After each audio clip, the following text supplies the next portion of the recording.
A continuación nos va a acompañar el doctor Daniel Simancas. Él es decano de la Facultad de Ciencias de la Salud en la Universidad UTE. Es director del posgrado de Epidemiología e Investigación. E igualmente en la clínica de la Universidad UTE. Es director de investigación en la Universidad UTE. El día de hoy nos va a acompañar con el tema de situación de la pandemia COVID-19 en el Ecuador. Bienvenido, doctor. Adelante.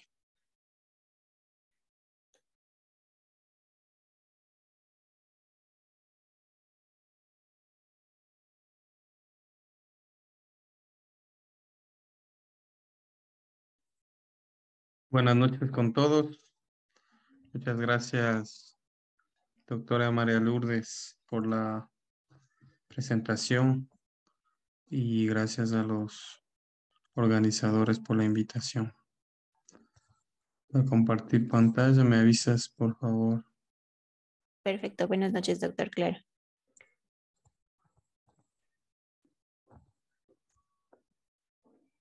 Ahorita ya estamos viendo su pantalla. Por ahí. Sí, ahorita ya estamos en la presentación. Perfecto. Bueno, voy a tratar de ir rápido y de ser posible, si es que tienen alguna pregunta, me gustaría al final más bien que conversemos un ratito de algunas experiencias que hayan tenido o de algunas preguntas que puedan aparecer. Voy a ir tratando de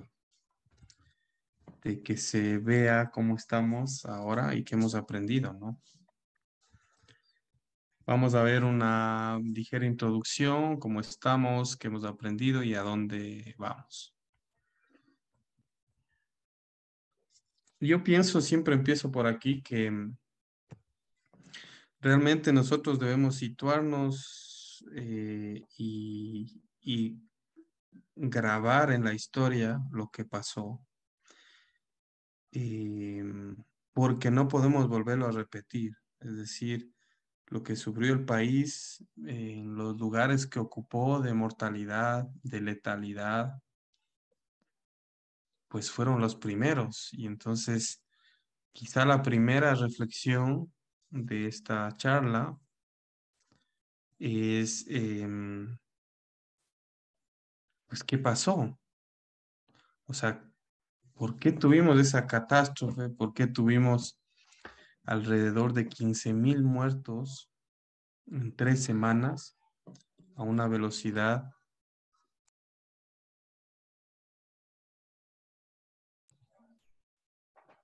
de 1.000 muertos diarios aproximadamente, que es una locura realmente?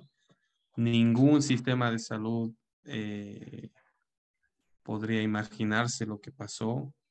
Ustedes o algunos de ustedes lo vivieron: cadáveres en las calles, familiares que no sabían dónde se encontraban sus seres queridos. Bueno, la historia tiene que escribirse, los responsables tienen que ser también señalados. Imágenes como estas, las imágenes dramáticas, eh, la incertidumbre del personal sanitario, la minimización de su impacto, la ridiculización en algunos momentos de parte de la autoridad por exigir equipos de protección, por exigir mejores condiciones salariales, laborales. Lo que tendremos a continuación, pues el impacto que dejará o que está dejando esta pandemia, pues es impresionante, ¿no? El impacto psicológico de las personas, el,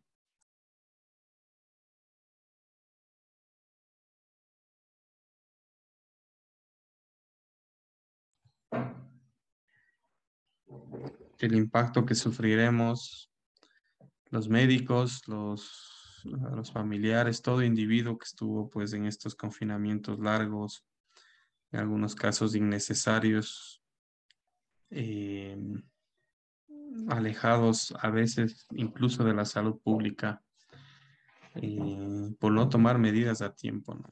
Los confinamientos llegaban por no tomar medidas de prevención. Los problemas de salud mental, los niños, el impacto que tendrán nuestros adultos mayores que estaban en sus últimos días, quizá que necesitaban disfrutar, no lo lograron. El estrés postraumático, síntomas depresivos, conductas de evitación, cambios de comportamiento. La siguiente pandemia que tendremos será de salud mental. De parte de la autoridad ha habido negligencia, ha habido comentarios muy alejados de la ciencia, el tema de la repartición de dióxido de cloro, de la venta masiva de antiparasitarios con dudosa efectividad y eficacia clínica. Pero también el comportamiento de las personas dejó mucho que desear, a pesar de que éramos uno de los países que más cumplía el tema de la mascarilla, pero la irresponsabilidad, las fiestas clandestinas, las aglomeraciones, reuniones sociales masivas, pues provocaron que este virus se expanda. Lo difícil que fue mantener las medidas, especialmente en los niños, la imposibilidad que ellos retornen rápidamente a la escuela, pues tendrá sus consecuencias graves, ¿no? Ya dice la UNESCO que pues prácticamente hemos perdido 10 años en temas de evolución de la educación y podríamos tener cohortes que queden con una formación deficiente, ¿no? Em, pues el impacto que tiene todo, todo el teatro este de la bioseguridad con los niños, todo el exceso de cuidado que hemos tenido, pues nos llevará muchas consecuencias tendremos de eso con los niños.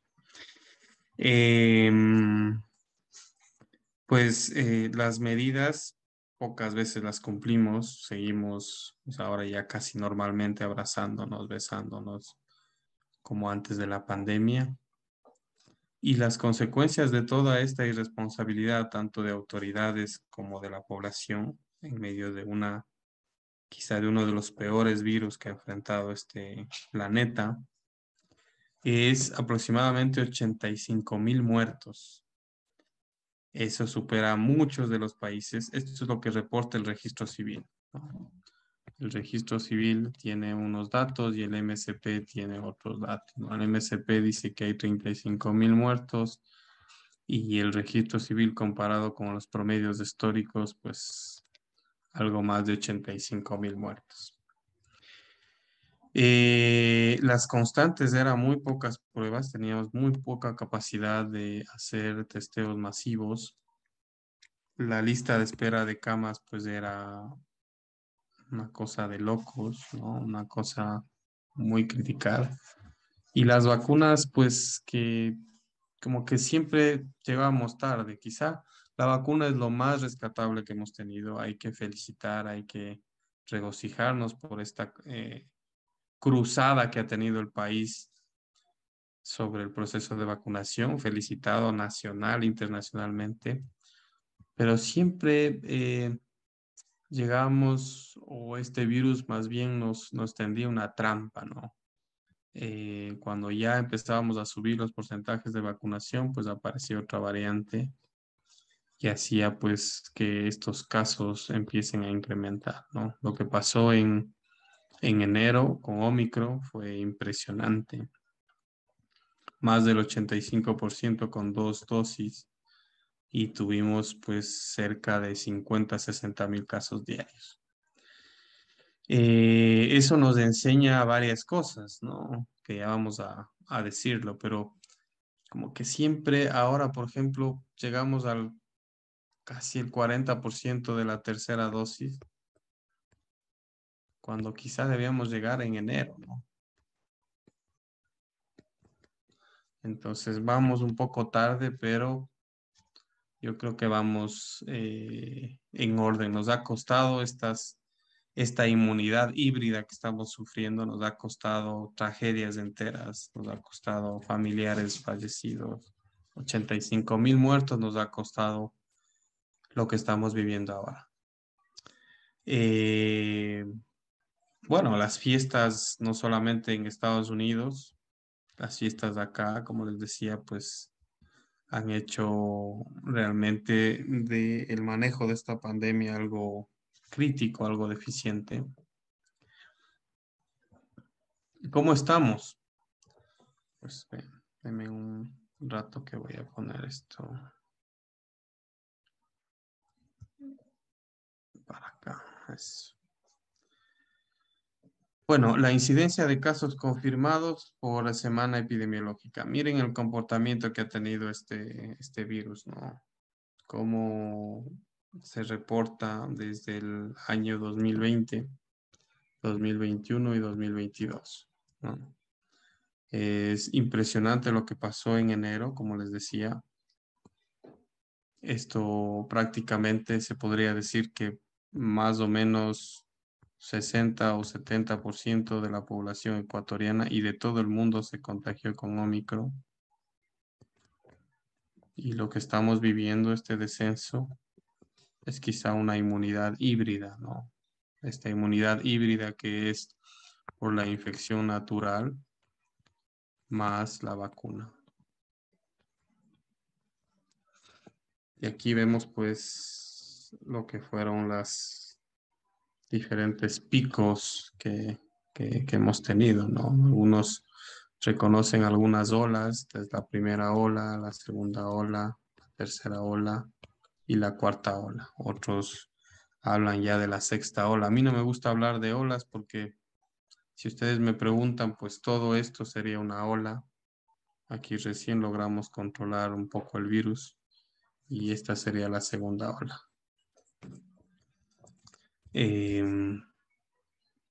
Nunca logramos controlar las olas como para decir que algún rato estuvimos bien y pasó la ola. Ese es el concepto epidemiológico.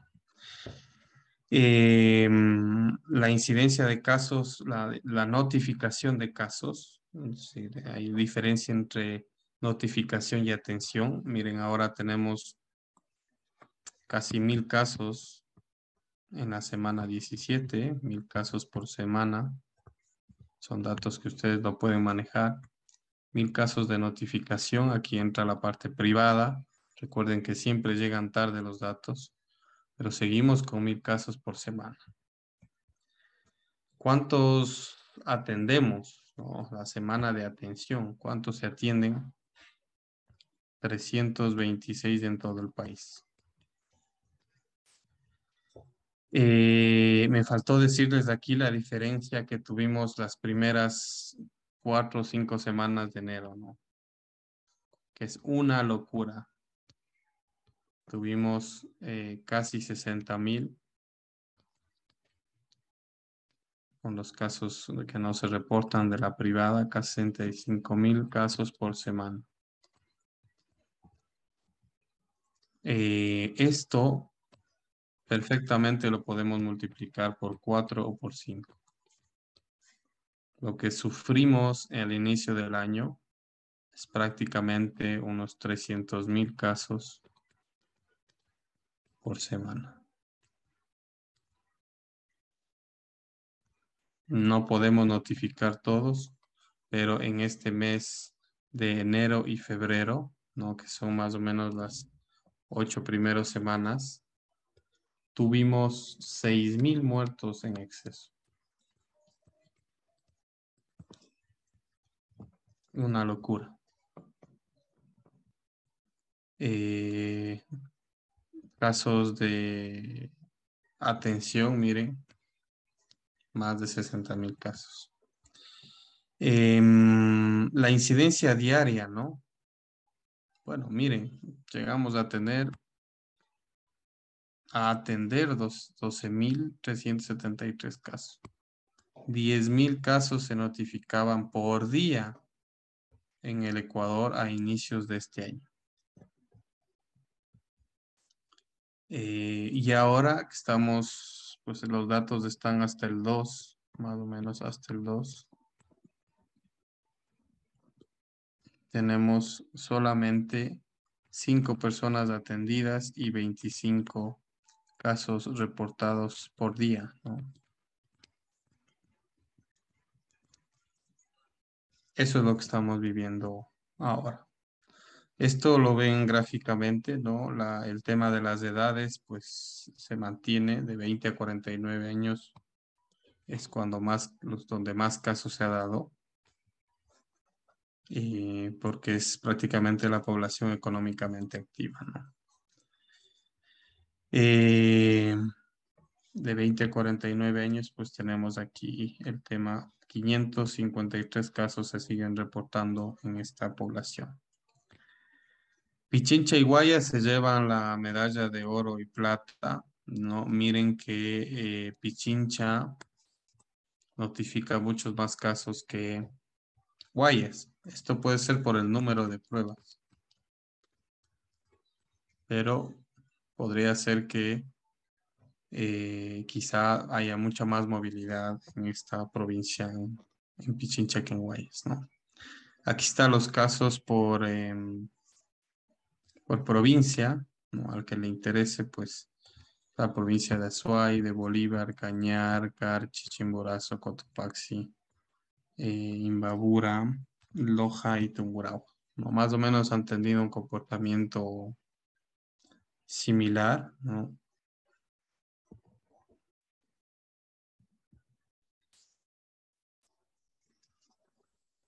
Provincias del oriente: Morona, Santiago, Napo, Orellana, Pastaza, Sucumbío, Zamora, Chinchipe.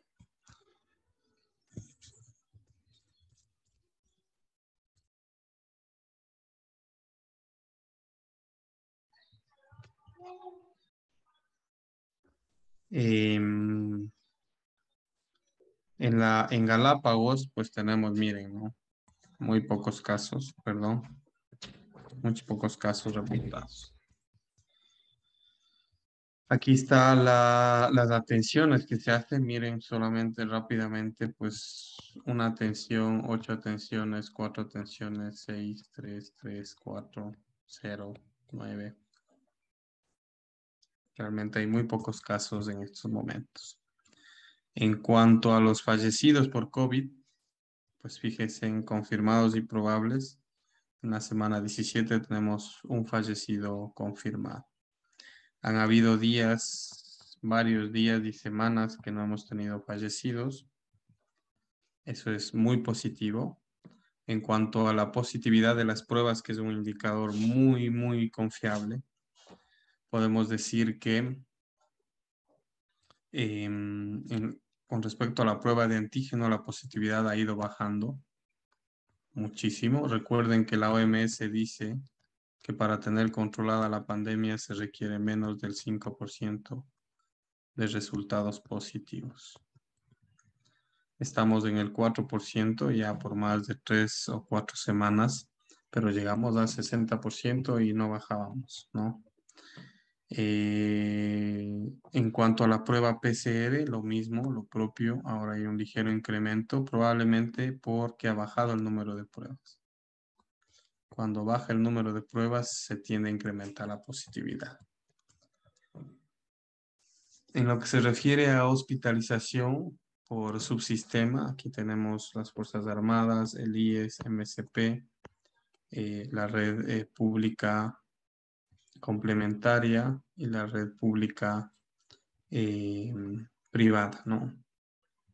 Tenemos 0 casos en la red pública, tenemos 20 casos en el Ministerio de Salud, perdón, sí, 20 casos en el Ministerio de Salud y 33 casos en el IES. En el IES es donde más pacientes tenemos, pero esto es país, ¿no? País, así que tenemos buenos datos. Hospitalización de camas, tenemos total de asignadas 918 y ocupadas 61. Cuidados intermedios, total de camas asignadas 24, 0 ocupadas. Total de camas por subsistema, tenemos en UCI, tenemos 18 y 10 camas, que es 18 el IES, y 10 el Ministerio de Salud. República Complementaria son 10. MSP no tiene. Policía Nacional tampoco y Fuerzas Armadas tampoco. Total de camas asignadas 222 y ocupadas 35.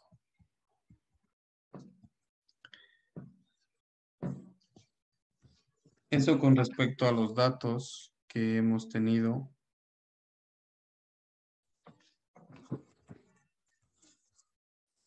Con los datos que hemos tenido hasta el momento, son datos cortesía del Ministerio de Salud.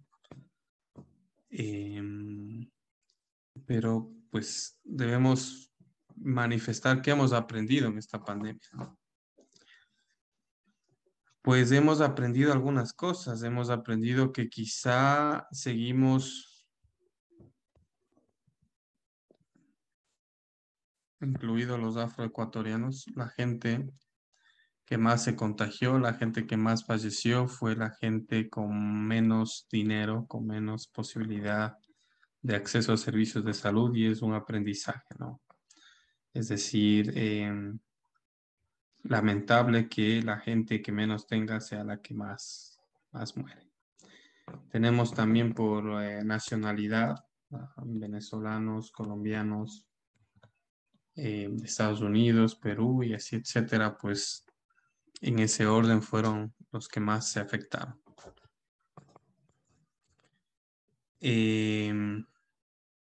Bueno, el problema de la vacunación, de esta inmunidad de rebaño, pues nos llevó muchas sorpresas, ¿no? Quizá Israel era uno de los países que iba al frente, pero incluso fue el primer país que puso la cuarta dosis, por ahí por noviembre o diciembre. ¿Y qué pasó? Pues tuvo un impacto de Omicron y obviamente también de Delta, ¿no? Las vacunas sirven para evitar la muerte y la hospitalización, pero no sirven para evitar la infección.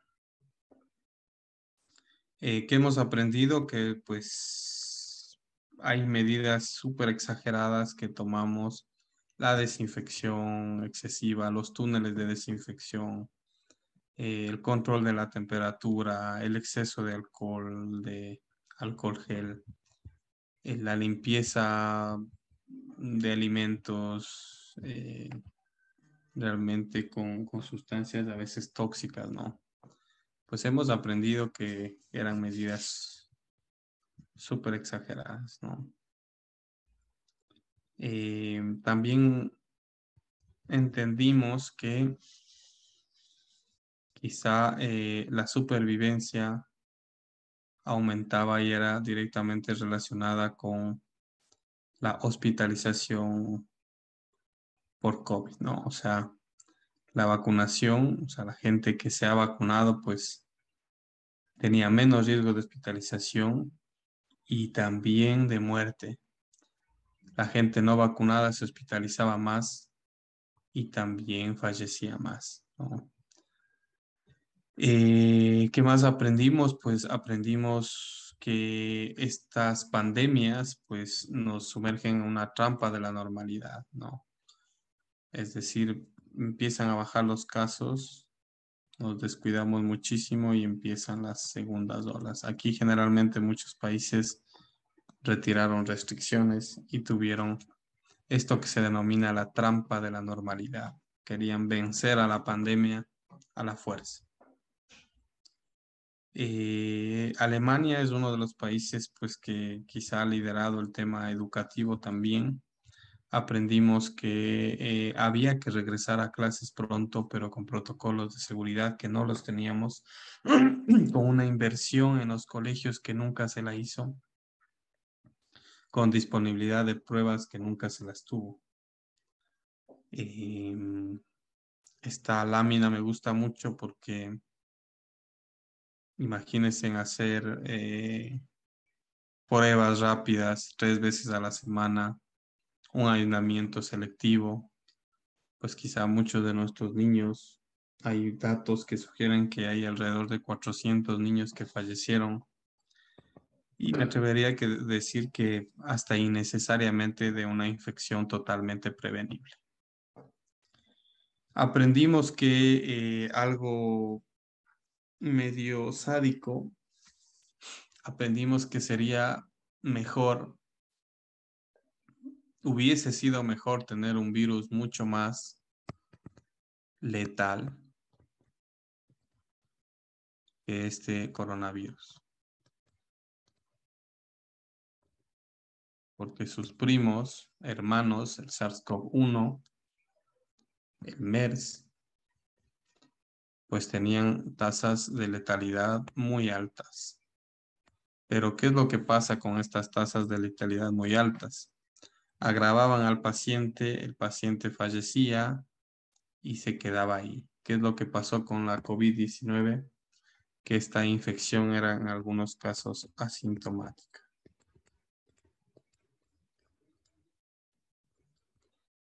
Y si era asintomática, ¿qué es lo que pasaba? Pues era mucho más fácil que se expanda por todo el mundo.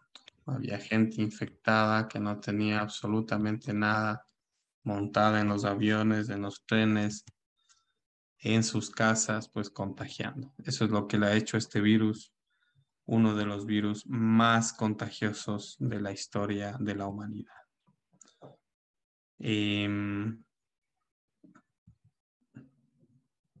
El campeón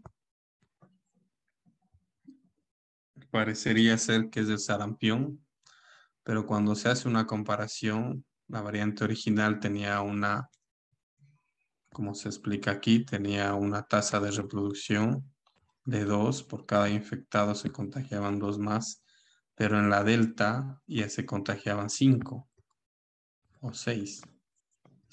Si nosotros hacemos un análisis de estos datos, si el sarampión pues contagia a 12 personas en 15 días, el Omicron contagia a 6 personas en 4 días. Si nosotros multiplicamos, pues perfectamente podemos decir, sí, que en 12 días, en 12 días, en 12 días tendríamos el triple de casos del coronavirus versus el sarampión. Entonces, ¿quién es el campeón ahorita? Pues el SARS-CoV-2 le gana al sarampión en la velocidad de contagio. Aprendimos formas de contagio, aprendimos que una mesa con muchas personas donde haya una enferma, pues es muy posible que infecte al resto de personas. Aprendimos que estos sitios, estos call centers, pues deberían ser hasta virtuales porque se expone muchísimo a la población, a cualquier infección, no solamente al COVID. Aprendimos quizá que la distribución correcta de las mesas debería ser en zigzag, que hay que promulgar el teletrabajo, que la ventilación es vital en oficinas, en restaurantes, a donde vayamos. Y quizá evitar el contacto físico, quizá especialmente cuando alguien se ve enfermo o está cansado o débil, con signos de un inicio de la enfermedad. Aprendimos que el lugar y el aforo es una variable fundamental para evitar el contagio. El aforo, si yo veo un restaurante, soy enfermo crónico, tengo mi papá que tiene diabetes, que tiene cáncer, pues yo veo un restaurante con estas características, pues debemos aprender a cuidar a nuestros seres queridos y cuidarnos nosotros también, ¿no? Más si somos población vulnerable. Aprendimos lo de la ventilación, que el aire acondicionado no es una buena fuente de ventilación, ¿no? Esto provocó muchísimos contagios. La ventilación natural es lo mejor. Aprendimos que la distancia es fundamental también para evitar el contagio. Las personas que están más aisladas del paciente cero fueron las que menos se contagiaron. Y el tiempo también es fundamental, no podemos pasar pues 4 o 5 horas en un restaurante sin ventilación, con gente que probablemente esté enferma, porque el tiempo de exposición es una variable muy fuerte en el tema de los contagios.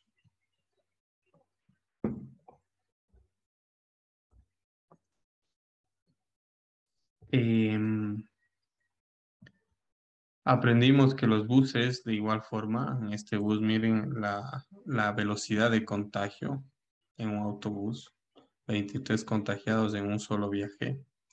El aire acondicionado jugó una mala pasada. Aprendimos que prácticamente un tercio de los contagios se dan en casa, en las reuniones sociales. Hay que tener mucho cuidado, promulgar las reuniones al aire libre, quizá.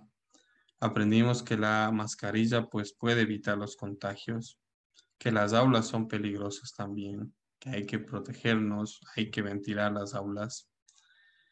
Aprendimos que desgraciadamente estos virus atacan a la población más vulnerable, ¿no? La letalidad pues es impresionante en grupos de adultos mayores o es proporcional a la edad de los pacientes. Aprendimos que el contacto social en una pandemia puede evitar los contagios si nosotros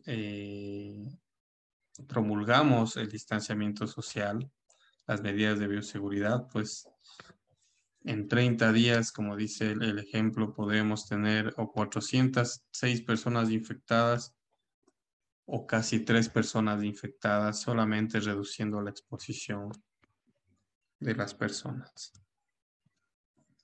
Aprendimos que la vacunación es lo que más salva vidas. Miren, aquí hay un fallecido con distancia social, hay 2 fallecidos sin inmunización y sin distancia social, pues hay 6 fallecidos, ¿no? Prácticamente se triplica la mortalidad cuando uno no hace nada. Y eso es lo que pasó en algunos países y en algunas decisiones acá también en el país, ¿no? Aprendimos que esto de los 2 metros no es tan así, ¿no? Esto fue realmente replicado en el 2020 por el British Medical Journal y nos dice que un estornudo puede llegar hasta los 8 metros. Es impresionante, ¿no? De ahí que quizá deberíamos, de ahora en adelante, pues todos los que están en el hospital, los que entramos al hospital, pues estar protegidos siempre, porque siempre habrá pacientes enfermos, contagiosos, contagiados, y otros que van a recibir atención y terminan con otras infecciones. Aprendimos que estos virus se transmiten por el aire, que se quedan suspendidos y no solo son las gotas grandes las que se quedan en superficies las que son contagiosas, ¿no? Aprendimos que los equipos de protección ayudan, pero hasta cierto punto, por eso necesitamos de otras medidas. El visor es muy ineficiente. Aprendimos que las mascarillas con válvula pues podrían ser contraproducentes, especialmente para la persona que está al frente. Aprendimos que las mascarillas, estas KN95, son muy efectivas. Las quirúrgicas también algo menos que estas KN95, pero que realmente la falsificación o la mala calidad de las mascarillas pues nos puede llevar a tener serios problemas. Así que el equipo de protección es vital, pero tiene que ser calificado, certificado, algo que creo que faltó en el país. Aprendimos que no solamente la persona infectada es la que debe llevar la mascarilla, sino las 2 personas. Y que mejor si esto se acompaña de una distancia mayor para prácticamente bajar muchísimo la probabilidad de contagio. Aprendimos que el mal uso de la mascarilla nos puede llevar a un contagio, llevar la mascarilla en el cuello con nuestra exposición, el beber, hacer cualquier actividad, remover la mascarilla, realmente lo que provoca es su mal uso. Poner alcohol a la mascarilla baja su efectividad en un 37%. Al aire libre no es que haya mínimo contagio, sino que hay riesgo bajo. Ese es otro aprendizaje.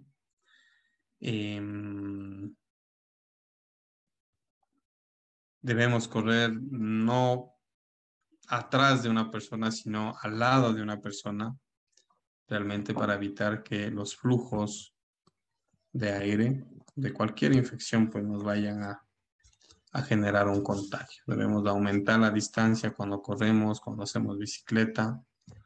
Esto es ventilación, esto es evidencia de que los aerosoles de los baños, de los edificios grandes, pues estos aerosoles fecales pasaron de una familia a otra, que son fuentes de contagio. Es un mensaje también para los arquitectos, para aquellas personas que deberían tener en cuenta la posibilidad de la infección a través de aerosoles para la construcción, ¿no? Aprendimos que una sola medida no es suficiente, necesitamos mascarillas, necesitamos distancia, necesitamos confinamiento voluntario cuando uno está enfermo, mucho respeto al de al lado, ¿no? Y empoderarnos de la salud, porque al final nosotros somos los que generamos realmente los ambientes de protección. La teoría del queso suizo ha sido perfectamente demostrada con este virus. Si nosotros hacemos una sola medida, pues estamos realmente desprotegiendo a nuestra familia. Aprendimos, esta tabla es fundamental, ¿no? Esta que hizo el BMJ con muchas variables. Aprendimos que gritando se contagia más, aprendimos que en lugar más ventilado se contagia más, aprendimos que con una ocupación alta se contagia más, aprendimos que sin usar mascarilla se contagia más. Y esto realmente nos da un aprendizaje importante.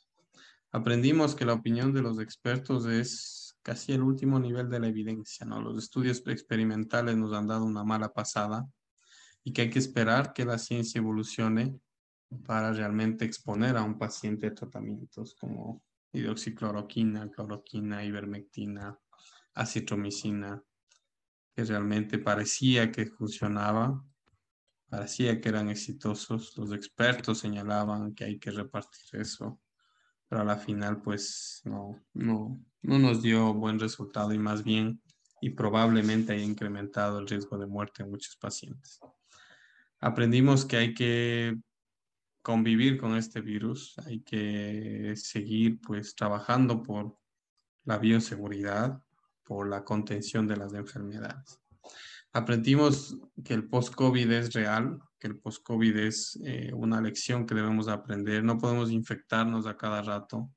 No podemos pensar que una infección viral no tenga consecuencias a largo plazo y que al menos el 80% de las personas presenta alguno de estos síntomas de forma crónica.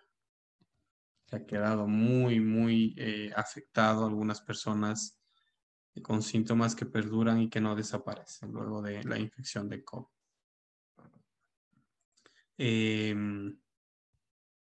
Aprendimos que este virus, a pesar de ser un virus de ARN que se supondría que sale del organismo, pues provoca una respuesta inmune dañina.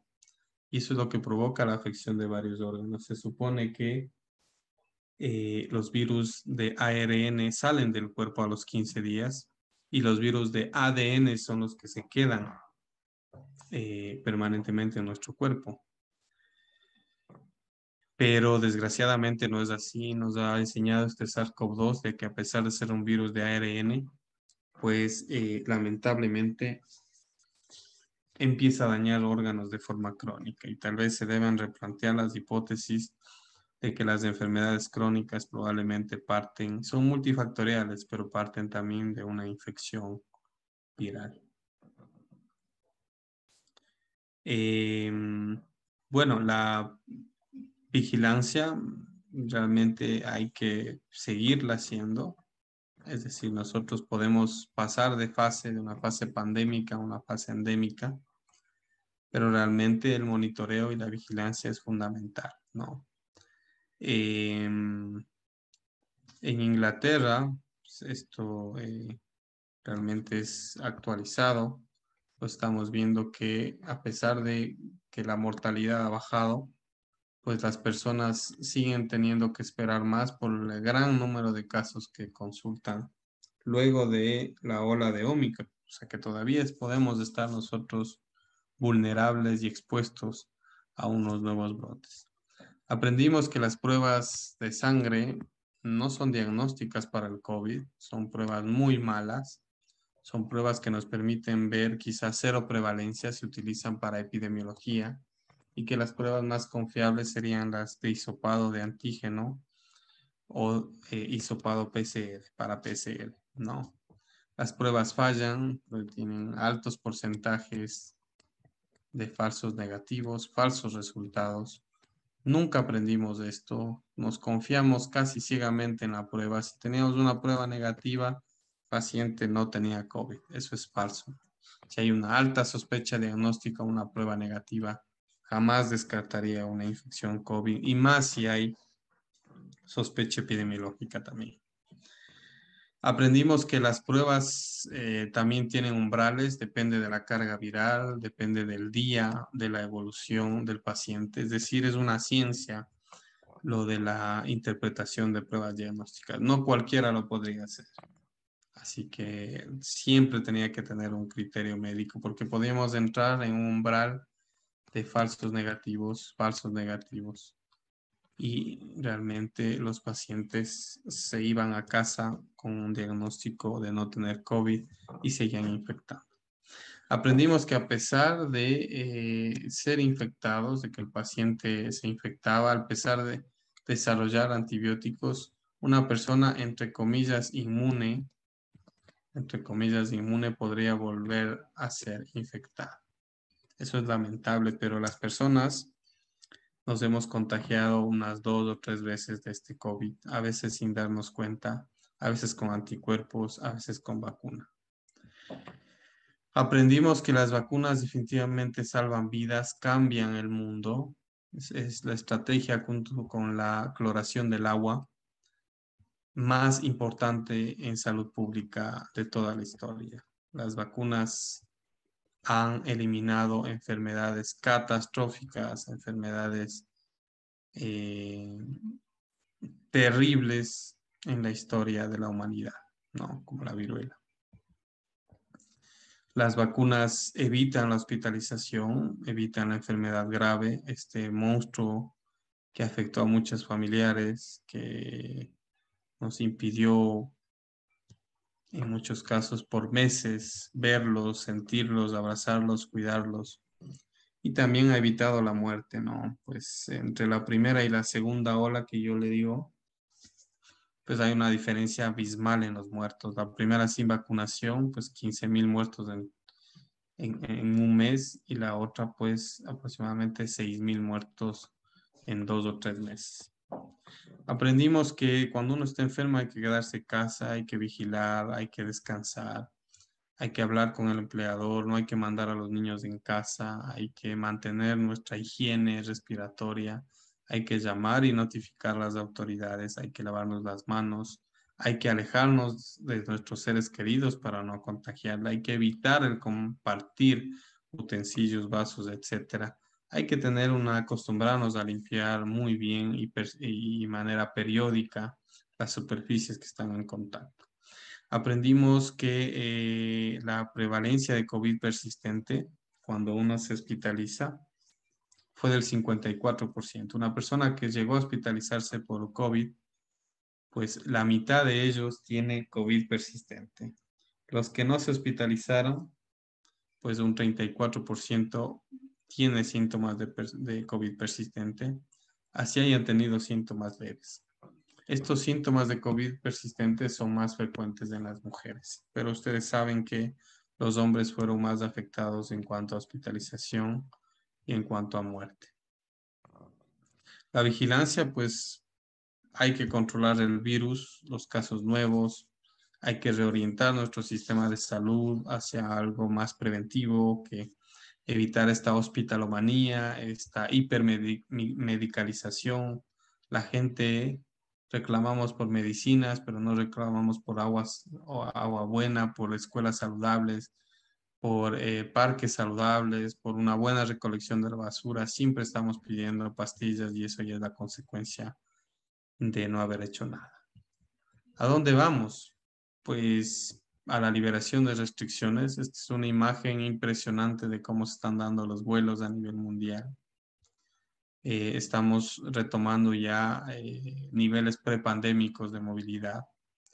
Estados Unidos quitó los cubrebocas, los bolivianos de igual manera hicieron celebraciones. Eh, eh, y aquí los expertos pues decían que podríamos haber esperado la mascarilla. Yo estoy de acuerdo, o sea, se ha reactivado la economía casi al 100%. La mascarilla es costo efectiva, tenemos muy poca vacunación con tercera dosis, pues podíamos esperar un poco más. Aprendimos que cuando se hacen bien las cosas, pues llegan los premios, los reconocimientos para los académicos, para la ciencia. Esperemos realmente que hayamos aprendido a disfrutar de los momentos pacíficos de la naturaleza, de los momentos sencillos con nuestra familia, que es realmente lo más importante. Yo les agradezco muchísimo, espero sus comentarios, sus preguntas. Ahí están mis redes sociales, me pueden seguir, podemos conversar. Realmente ha sido un placer estar con ustedes esta noche. Muchas gracias. Muchas gracias, doctor Simancas, por toda su explicación. Realmente creo que para todos los presentes aquí ha sido difícil esta pandemia, un desafío el manejo, el diagnóstico y ahora, pues, como usted dice, la parte de la salud mental, pues está siendo afectada, creo que ha sido afectada y se está notando esto en la sociedad hoy en día. Dentro de esto tenemos una pregunta que nos indica dentro de su conocimiento, ¿cree que tengamos nuevos contagios, un incremento de los casos con una nueva ola tal vez? No es posible, depende de nosotros, del comportamiento que tengamos, de las políticas públicas que están tomando. Yo personalmente no me hubiese arriesgado a quitar todas las restricciones de una sola. Estamos, como ustedes lo vieron, con buenos indicadores epidemiológicos, se ha hecho un buen trabajo en cuanto a vacunación, pero ya estamos casi completamente reactivados. Entonces, el tema de la mascarilla es más un tema político que científico. Y la gente pues sigue usando mascarilla, ¿no? Y es como debería haber el sentido de riesgo, de precaución debe mantenerse hasta que al final lleguen vacunas actualizadas, por ejemplo, lleguemos a vacunarnos antes, o sea, en el otoño o cerca del invierno, en el caso nuestro, hayan vacunas ya con otra plataforma específicamente para Omicron y que nos pueda durar al menos un año, ¿no? Y que podamos pues estar más tranquilos. Pero por el momento hay brotes en todo el mundo.